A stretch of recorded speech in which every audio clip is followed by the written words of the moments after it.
की एक स्याह रात थी। आकाश में बादल ऐसे गरज रहे थे जैसे कोई युद्ध चल रहा हो। बिजली जब आसमान को चीरती तो गांव के पुराने मंदिर की झलक दिख जाती। वह मंदिर जो अब टूट चुका था और जिसकी ओर कोई देखता भी नहीं था। गांव कोल्हापुर अपनी सादगी के लिए जाना जाता था, लेकिन बरसात के मौसम में ये सादगी डर में बदल जाती। जैसे ही सूरज झलता, लोग अपने अपने घरों में बंद हो जाते। दरवाजों पर लाच, खिड़कियों पर लकड़ी की पट्टियां और मन में एक ही दुआ, आज रात फिर कोई न गुम हो जाए। कहते थे कि गांव के ऊपर पहाड़ी पर जो पुराना मंदिर है, वहां दायन वृत्तिका का वास है।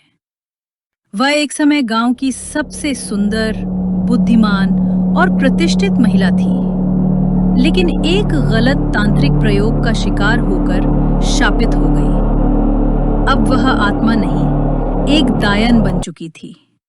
खूबसूरत चेहरा, लेकिन घातक आत्मा। हर साल बरसात में एक नया शिकार होता। कोई चरवाहा, कोई किसान, कभी-कभी तो पूरा परिवार ही लापता हो जाता। और जिनकी लाशें मिलती, उनके चेहरे डर के मारे ऐसे जमे होते जैसे वे कुछ ऐसा देख चुके हों जो मौत से भी भयानक हो। गांव वाले अब पूरी तरह थक चुके थे। डर उनका हिस्सा बन चुका था। सरपंच हरिकृष्ण ने गांव की बैठक बुलाई। आवाज कांप रही थी, लेकिन शब्द दृढ़ थे। अब और नहीं, हमें भैरवनाथ को बुलाना होगा। वही है जो इस श्राप को समाप्त कर सकता है। भैरवनाथ एक प्रसिद्ध तांत्रिक था, जिसने कई प्रेत बाधाओं को समाप्त किया था। वो अग्नि और मंत्र का ज्ञाता था। उसे संदेश भेजा गया और 3 दिन बाद एक तूफानी रात को वो गांव पहुंचा।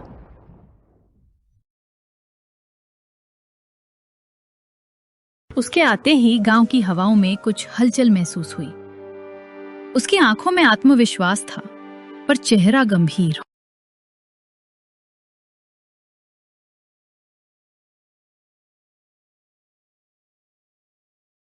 भैरवनाथ। यह कोई साधारण आत्मा नहीं, यह एक रक्षक की आत्मा थी, जिसे छल से दायन बनाया गया। अब वह अपने अपमान का बदला ले रही है। लेकिन आज रात मैं उसे या तो मुक्ति दूंगा या उसे राख कर दूंगा।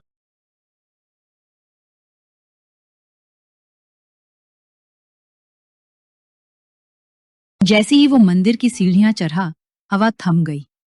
चारों ओर सन्नाटा छा गया। एक-एक कदम जैसे इतिहास के पन्ने पलट रहा था। मंदिर के दरवाजे खुले थे और अंदर एक गंध थी, सड़े हुए फूलों और राख की।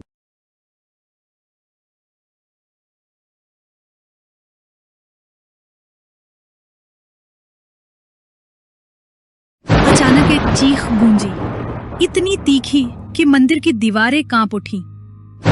बिजली चमकी और एक परछाई दीवार पर दौड़ती दिखी।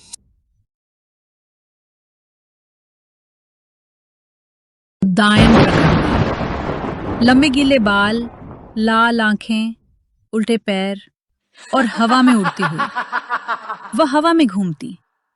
उसकी हंसी जंगल में गूंजने लगी।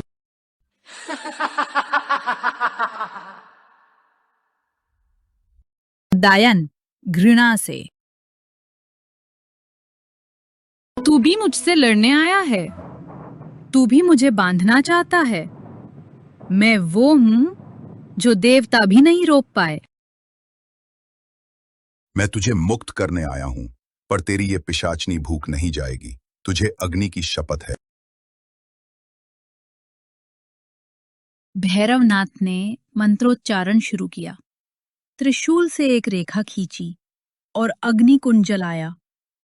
अग्नि से नीली लपटें उठने लगी। दायम की चीखें गूंज उठी। वो भैरवनाथ पर झपटी, हवा में तीर की तरह, लेकिन त्रिशूल ने उसे रोका। वो दीवारों पर चढ़ने लगी, उड़ते पैरों से। उसके बाल हवा में फड़फड़ाते मानो जाल बुन रहे हों। भैरवनाथ ने अंतिम मंत्र शुरू किया। ओम ऐं ह्रीं क्लीं चामुंडायै विचे। दायन को जैसे अग्नि पकड़ने लगी। उसकी आंखें सफेद हो गईं। वो मंदिर की छत पर चढ़ी। चीखें, रोष, हंसी और आर्तनाद एक साथ उठे और फिर सन्नाटा। अग्नि बुझ गई। मंदिर ठंडा पड़ गया। भैरवनाथ ने थककर कहा, अब ये गांव सुरक्षित है, लेकिन ध्यान रहे इस मंदिर की पवित्रता कभी भंग मत करना। जो बंधन मैंने बांधा है वो केवल श्रद्धा से बना है। अपवित्र करोगे तो ये शाप लौटेगा।